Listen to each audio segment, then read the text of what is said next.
খেজুর পেড়েছি, খেজুর পাতা দিয়ে একটা বিছানা করে দে, ওইখানে বসি, কেমন হয়? রাসূল সাল্লাল্লাহু আলাইহি ওয়াসাল্লাম বললেন, না, দে আর দ্য ফরেন ডেলিগেটস, তাদেরকে নিয়ে তো এইভাবে বসা যায় না। বলতে না বলতে ৬০ জন খ্রিস্টান পাদ্রী এসে হাজির। কি করবেন বিশ্বনবী? উপায় অন্তর না দেখে ৬০ জন খ্রিস্টানের জন্য বিশ্বনবী নিজ হাতে মসজিদে নববীর তালা খুলে দিয়ে মসজিদে ঢোকার ব্যবস্থা করে দিয়েছেন। এজন্য আমরা কোরআনের সাথে থাকতে চাই, ইসলামের বিজয়ের অংশীদার হতে চাই। চিল্লায় বলেন ঠিক কিনা?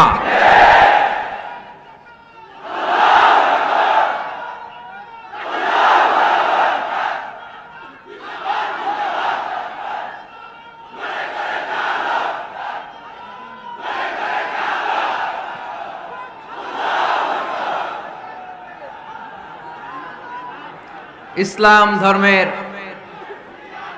প্রথম বৈশিষ্ট্যের নাম হচ্ছে আর রাব্বানিয়া, মানে হচ্ছে এটা রবের